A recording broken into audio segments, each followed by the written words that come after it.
Good afternoon. It is Friday, May 19th, 2023. Who qualifies to be a follower of Christ? It seems like everybody has their own idea and perception and assumption about what a Christ follower should look like, how they should act, what kind of vocabulary they should use, the kind of things they ought to do, and certainly everybody's got an opinion about things they ought not do. Jesus spent a lot of time turning those perceptions and assumptions upside down. And he sometimes chose people that not everybody would have chosen. But Jesus knew what he was doing, and he was good at it. In Mark chapter 2, verses 13 to 17, and I'm reading from the New Living Translation, second edition, Jesus picks a disciple that nobody would have expected. It says, "Then Jesus went out to the lake shore again and taught the crowds that were coming to him. As he walked along, he saw Levi, son of Alphaeus, sitting at his tax collector's booth. 'Follow me and be my disciple,' Jesus said to him. So Levi got up and followed him. Later, Levi invited Jesus and his disciples to his home as dinner guests, along with many other tax collectors and other disreputable sinners. There were many people of this kind among Jesus' followers. But when the teachers of religious law, who were Pharisees, saw him eating with tax collectors and other sinners, they asked his disciples, 'Why does he eat with such scum?' When Jesus heard this, he told them, 'Healthy people don't need a doctor. Sick people do. I've come to call not those who think they are righteous, but those who know they are sinners.'" Jesus is doing what he does a lot. He's by the lake shore and he's teaching and he's preaching and he's sharing. And he comes along the tax collector's booth.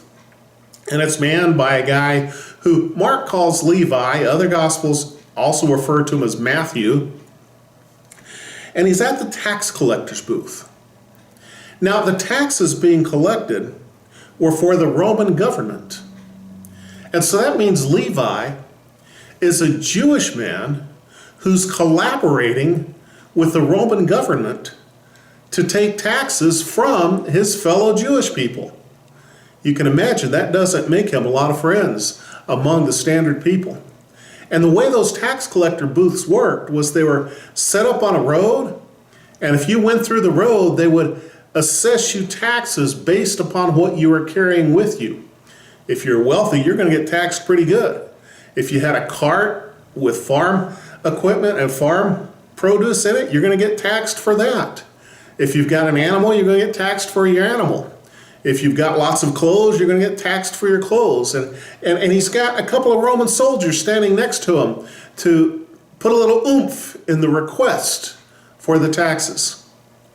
They were not considered very good people.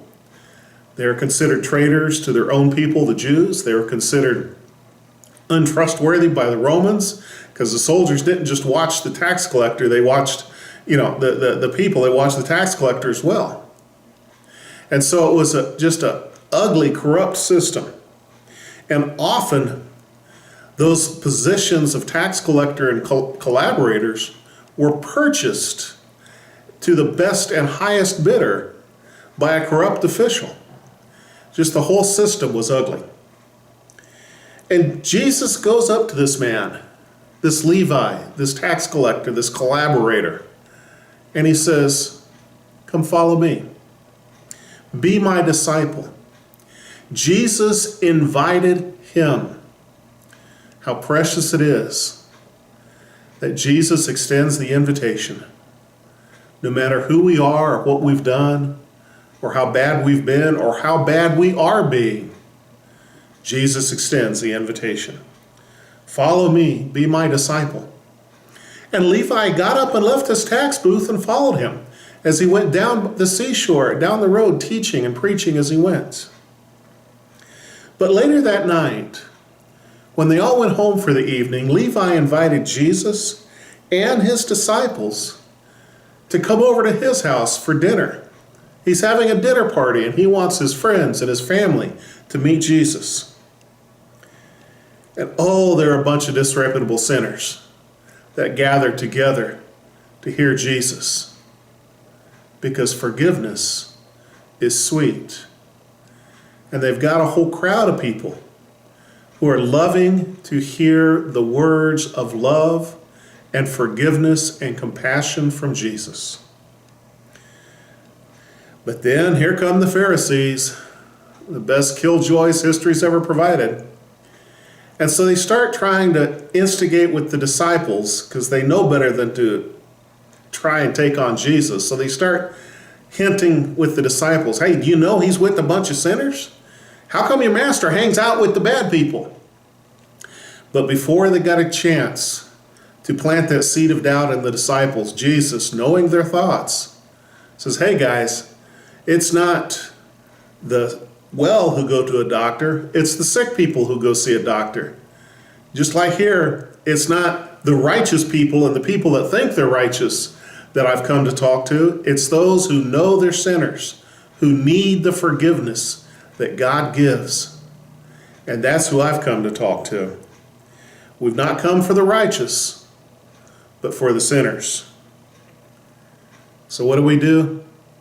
We need to love a sinner today and be inviting and extend to them the offer of Jesus' forgiveness, because that's what Jesus did. And he thought anybody could be a follower of Jesus. Let's be loving and forgiving and inviting today. God bless you.